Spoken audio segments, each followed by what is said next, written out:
Buenas tardes a todos y a todas. Le damos la bienvenida, como siempre, a este nuevo encuentro del Seminario de Educación No Formal. La clase anterior, el tema tratado fue inclusión, donde Terishi cita a Duvet y planteaba que había que crear un camino alternativo para que la escuela no sea un sistema determinante en la vida de los sujetos.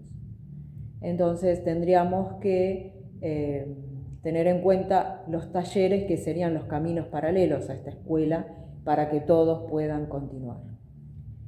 Bueno, con la profesora Natalia estuvimos observando la tarea que les propusimos y la han resuelto casi muy bien. Bueno, daremos comienzo a la clase número 8 con una pequeña pregunta. ¿Por qué considera que todos adentro de la escuela y aprendiendo es un objetivo del Estado? Bueno, la escuela se pensó que era para unos pocos, pero para los alumnos más inteligentes. En los países latinoamericanos es para toda una oportunidad para niños y jóvenes y adultos. La escuela es para todos. Es obligación del Estado para que los niños, los jóvenes y los adultos estemos formados en la escuela y la educación en general, y tiene que ver con el mandato no elitista y no meritocrático de la escuela, que históricamente ha sido seleccionado. Por ejemplo, en las escuelas secundarias, se iba a las escuelas secundarias ¿para qué? Para seguir la universidad o estudios superiores, o a gobernantes, o a líderes se formaban. Una escuela secundaria ha ido albergando sectores que han sido excluidos históricamente. Por eso, el sistema educativo en general no se siente en condiciones de albergar esa problemática, porque son jóvenes que no han terminado esas formas habituales de relacionarse. Con lo cual, formó del capital cultural que están muy aceptados la forma del lenguaje. Para ello hablaremos de las instituciones educativas en torno a la formación y la modalidad de jóvenes y adultos. La modalidad de las instituciones educativas a fin del nivel de enseñanza secundaria, la totalidad de las provincias investigadas dio del 5.837 el total. Las jurisdicciones y se estudiaron los casos de primaria y secundaria. En Buenos Aires fue el 2.299 el total de seleccionados. En Córdoba 447, en Mendoza 366, en Santa Fe 382 y en Tucumán 147. Bueno, mirando este cuadro, el total de los países que se llegó, un total del porcentaje, fue el 61%, ¿no? en el nivel de enseñanza. Bueno, en las provincias seleccionadas para este estudio de concentración fue del 61%. En las instituciones matriculadas de jóvenes y adultos. Más del 40% fue en el total del país de la provincia de Buenos Aires. En nuestras provincias se observan más mujeres en las aulas de adultos que varones. Inclusive las madres jóvenes que iban con sus hijos han tenido que diseñar espacios para contener a los niños. Entonces hicieron como un estilo de guardería que eran atendidas por personas que tenían planes nacionales y aún no poseían contraprestaciones para brindar. Bueno, estas instituciones, como bien decíamos, en la mayoría de los casos funcionan en horarios nocturnos, vespertino y casi siempre en contraturno. Otros en servicios escolares, organizaciones intermedias en edificio. La mayoría de los casos son cedidos a una modalidad. El estado de la infraestructura y el equipamiento en general son precarios. ¿Por qué? Porque no tienen edificio propio, o sea, les ceden los espacios. Las infraestructuras de funcionamiento es para nosotros un problema. Siempre estamos prestando, invadiendo la casa del otro, ¿no? La infraestructura es un problema importante en este caso. Por ejemplo, podemos tener una división de cada curso habilitado, ¿no? El turno y no solo a la noche. Para estos requerimientos formativos de personas que trabajan o porque están desocupados pueden asistir en ese horario. Y en otro caso, bueno, por ejemplo, las mamás que tienen niños en edad escolar, se podría realizar jardines para que puedan seguir su aprendizaje, en el caso de las madres. Con respecto al equipamiento y el material didáctico que cuentan, es escaso a su vez y también desactualizado. En algunos casos no ha sido pensado para adultos, sino para niños.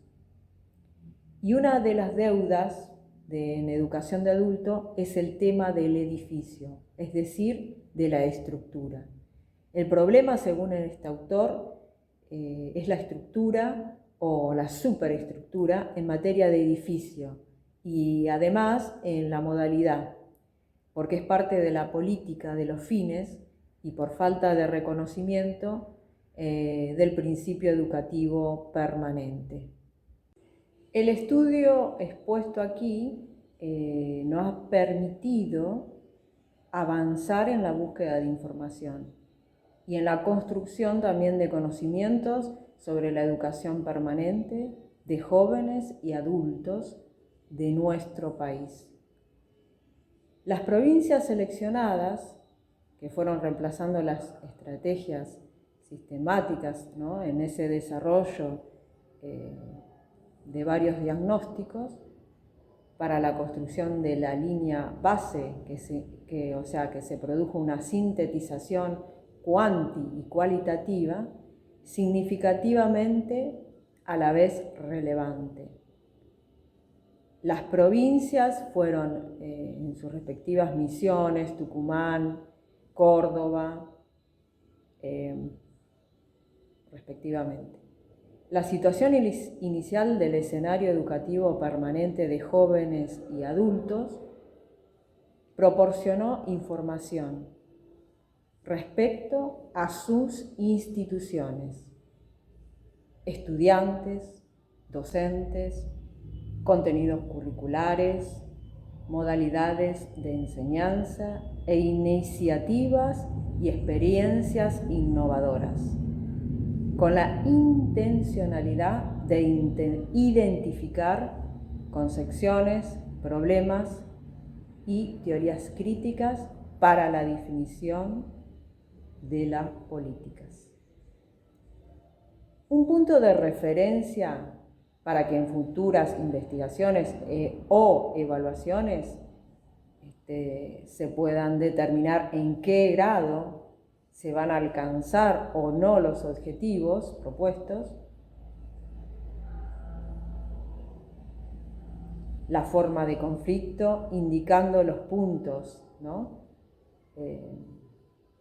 que son de debate en esta cuestión, eran los sistemas de inclusivo e expulsivo. Bueno, entonces, los docentes, los contenidos curriculares, modalidades de enseñanzas e iniciativas y experiencias innovadoras, con la intencionalidad de identificar esas tensiones problemáticas y teorías críticas para esta definición de políticas. Un punto de referencia para esta infraestructura de investigación que se ha realizado, ha alcanzado unos objetivos o propuestas, que fue la forma de conflicto. Estos fueron sistemas de inclusivo o expulsivo, la formación básica de formación para el trabajo, la conectividad, la educación a distancia, presencial o semipresencial. También se tuvieron en cuenta las instituciones integradas por los adolescentes, jóvenes y adultos de las varias instituciones, con referencia al éxito o fracaso escolar, la inclusión integrada, las estrategias o la incorporación instrumental y parcial de las TIC, ¿no?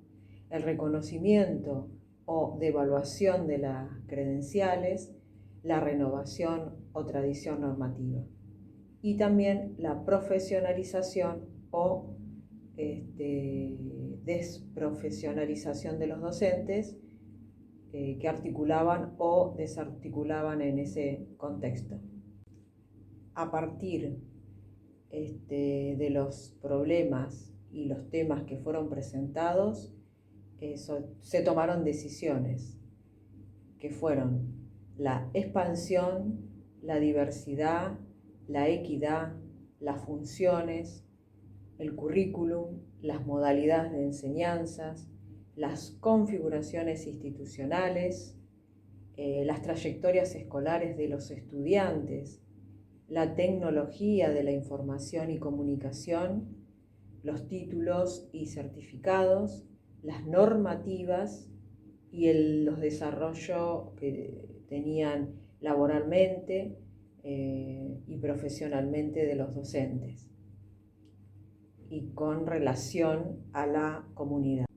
Cada uno de estos temas está relacionado con los demás, entonces constituye un punto de partida para ingresar en el análisis de diferentes aportes a estos problemas de educación permanente de jóvenes y adultos, como su identidad y especificidad en el marco de la Ley Nacional de Educación, aparece. Para enriquecer el proceso de transformación de la educación de jóvenes y adultos, serían los siguientes: la articulación entre la educación básica y la formación profesional, la vinculación con el mundo del trabajo y con las categorías de actores sociales, el proceso de orientación y el de apoyo a los estudiantes, las gestiones y los recursos de la información, la diversidad pedagógica, didáctica, profesional, semipresencial y a distancia, y la formación de la educación de adultos. También el fortalecimiento de la educación de las instituciones formativas, la inclusión de la tecnología de la información y la comunicación de recursos pedagógicos, la evaluación de calidad institucional y curricular, el seguimiento de las Expo que permitieron conocer las mejores condiciones de vida. Y nuestra intención es habilitar espacios para tomar conciencia, para mejorar la educación permanente de jóvenes y adultos. De esto se trata esta investigación. Para ir finalizando, el docente puede acompañar, abrir caminos y posibilidades de futuro. No cabe duda que la escuela es la construcción alternativa de posibles frente a destinos que parecen mostrarse como inevitables, abriendo nuevos horizontes vitales. ¿Recuerdan que Albert Camus llegó a convertirse en un afamado escritor proveniente de una familia de bajos recursos y analfabeta? Pero gracias a las altas expectativas de su maestro, que pudo abrirle camino hacia el nuevo mundo de letras y palabras. Le hago una pregunta. ¿A ustedes qué les parece? ¿Cómo logró ese niño transformar en oportunidades y superar sus condicionamientos? Bueno, en este caso la escuela es la que cumplió el papel simbólico, comprometiendo al representante en la figura del maestro educador popular. En Camus tuvo el acompañamiento de la familia y el contexto sociocultural que lo acompañaba. En esta pasión que ha transmitido la escuela, ¿no? Y a él le ha permitido conocer el mundo de la literatura, siendo premio Nobel y ejemplo de superación. Bueno, damos por finalizada la clase. Que tengan buen fin de semana.